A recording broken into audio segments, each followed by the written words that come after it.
It's my feel-good breakfast show.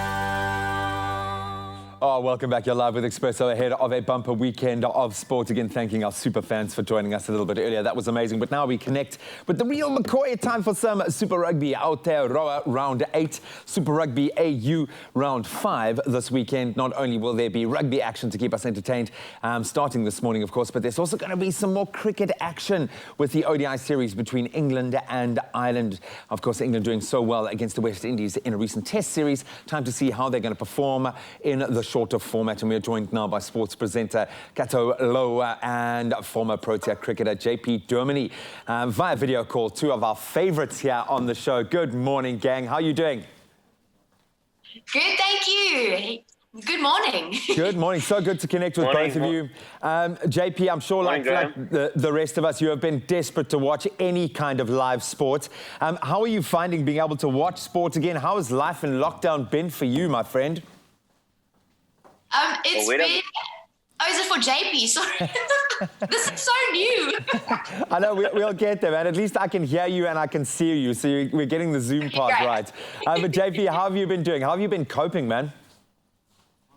I've been good, thanks, Graham. Yeah, like you said, it's good to have an opportunity to see live sport again. You know, the test series of England versus the West Indies was a pretty riveting one.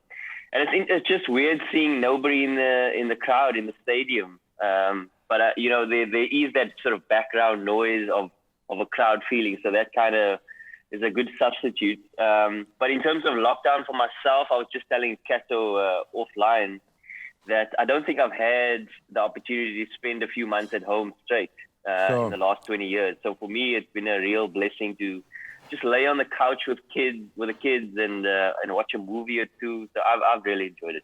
Yeah, even get up to some TikTok magic, man. I've seen you, man. I've been watching. Cato, let's kick it off with a bit of Super Rugby. Of course, we've got the Chiefs up against the Crusaders, the Highlanders versus the Blues. What is going on with this Chiefs outfit?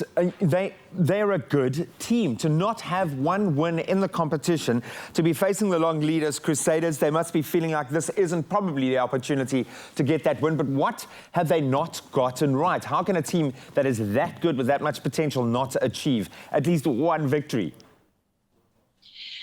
Yeah, Graham, it's been one of the weird things in 2020 is seeing the Chiefs lose a 5 on the trot, or I think it's 5 on the trot. Yeah. I'm not sure. I don't know if it's Warren Gatland. Maybe his coaching style's not translating in New Zealand at the moment because the talent's all there. You can see the stats. I mean, they're in all the top, the good stats.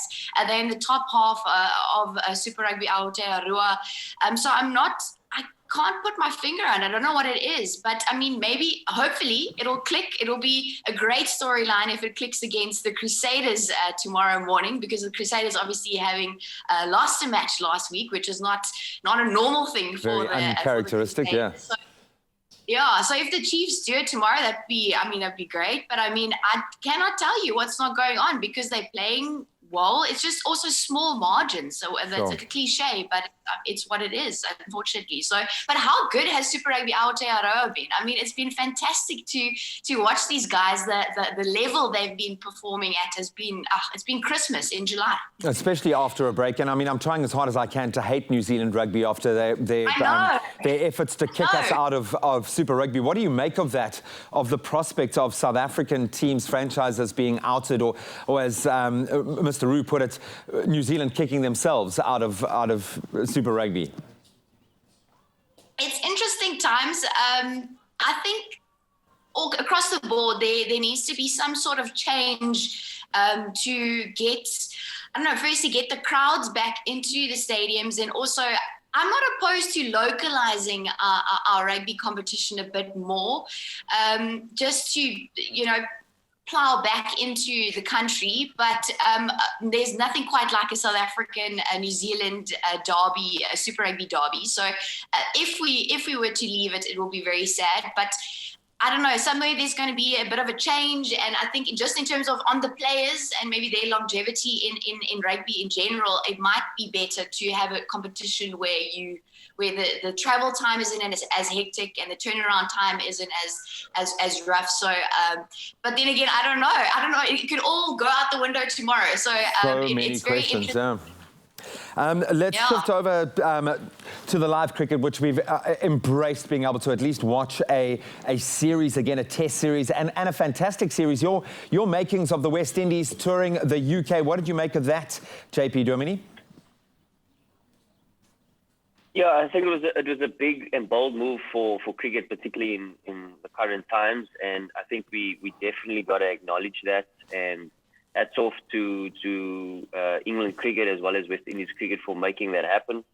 It was interesting to see the response by the England public and obviously England in terms of that Jofra Archer incident. So that just kind of shows the intensity behind getting this done and making sure they are able to do it. But just in saying that, it's really good to see cricket live and up and running again.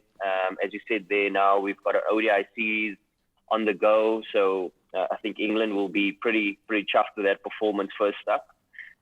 So some interesting cricket coming up. I think IPL starts in 18th of September as well, so that's going to be some riveting cricket. I think it's been moved to the UAE, so UAE is always a beautiful place to play. So hopefully there's opportunities to travel in the near future. Starting to claw our way back, guys. Enjoy watching the sports as much as I will this weekend. Of course, England on the back of that 6-wicket victory over Ireland. They play them again in the second ODI at 3 o'clock tomorrow, so you can catch all of that action live, 3 o'clock SA time. So, Cato, lovely to see you again, and keep enjoying the sport. And JP Duminy, you're going to stick around. We're going to chat to you again in just a moment. But right now, let's get into those news headlines with Kat.